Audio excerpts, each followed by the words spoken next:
There's a 20-year-plus history of growing data on the effectiveness of neurofeedback. More recently, there's actually data specifically geared towards the addictions.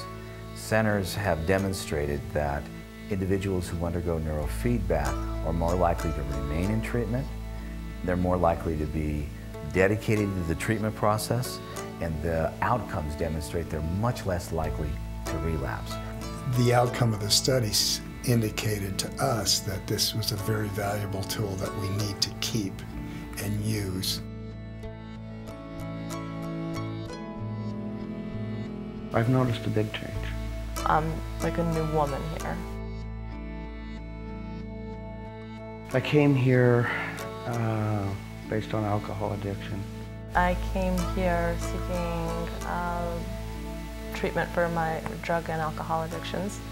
One of the main reasons why I chose New Seasons was because of the neurofeedback program. So I looked all over the United States, and there was only two rehab centers that had neurofeedback available. I had been to one other treatment center, and there it was very similar philosophy to this one, except for they didn't have neurofeedback available. And I wanted something different, and that obviously I relapsed after the last one. And so I chose New Seasons, and the neurofeedback is, I mean, definitely, like, from doing it, I mean, obviously it is something very different. I didn't think you could change your brain by staring at a video game. You know, I didn't know it existed. We utilize neurofeedback as a part of a holistic approach. We do offer the psychotherapy. We do offer physical training. We offer acupuncture. We also, in offering the neurofeedback, the goal there is to help with the emotional regulation. It's not either or. It isn't that the neurofeedback is making all the difference in their addiction process. It isn't that only the psychotherapy can be helpful. It's hand in glove. I also noticed that when people are doing alpha theta, they're more open to other therapies that are going on within the treatment center. They seem to be more open to step study. They seem to be more open when they're in a group therapy. It kind of opens them up a little bit to, you know, getting some of this information. So that's the other, another aspect of the therapy that I think is very valuable as far as recovering addicts go. I've been here a little over 4 months. I've done neurofeedback every weekday since I've been here. I've noticed a big change. My mood is much more stable. Sleep patterns, being able to get to sleep, feeling calmer during the day. I'm a clinical neuropsychologist, licensed as a psychologist, so I'm the licensed person on site that has gone through the training for neurofeedback and have an understanding how to supervise that.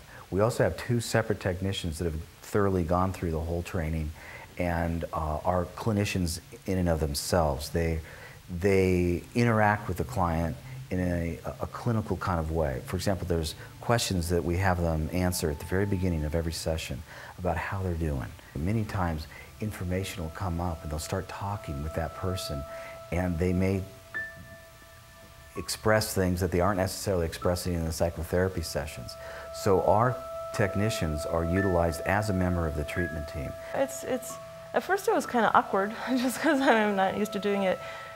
But other than that, it's almost kind of a nice break from the rest of the day. You know, I'm so busy kind of consciously working on stuff that it's nice to kind of sit back and just take a break and let whatever happens up there happen.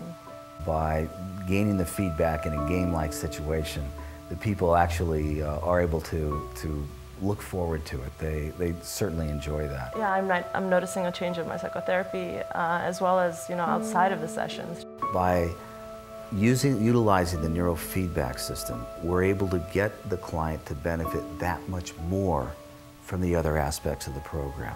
When I was in therapy at my last rehab center, the difference that I saw there from here was that I became really emotional, but I had a hard time getting out of that emotion and moving along into then kind of processing it out. So I felt like it was kind of, I was stuck And then now with the neurofeedback, I'm able to kind of feel my emotion, recognize it, but then incorporate it into the greater context of what I'm discussing. I don't have the hunger to drink. One of the reasons why I'm interested in neurofeedback is because I'm a neuropsychologist in addition to being a psychologist. I want to understand what's going on a brain level that leads this person to act in a certain way. The more we understand about brain functioning, the better therapists we're going to be. So I'm interested in anything that has to do with changing the brain, because that's how we change people. And one of the strongest ways to change the brain is with neurofeedback. It is direct, it's strong, but it's non-invasive.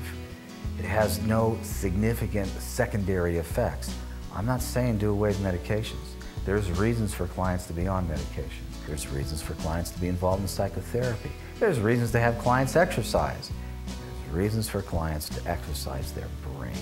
My understanding right now is that 75 to 95% of the people entering treatment suffer from some degree of brain dysfunction, directly connected to using drugs and the lifestyle that goes with it, because a lot of drug addicts, if they're using, they're not eating right, they're not sleeping right, and all of that has an effect on the central nervous system. And the friends that I've made here, the people in the AA program that I go to have noticed a big difference in me. I don't take things as seriously as I used to. And I don't bite my fingernails anymore, which is pretty big. My peers at the program have noticed that I'm just I'm coming along nicely, and they've actually mentioned that they're impressed with my progress and admire it, and some even say inspired by it.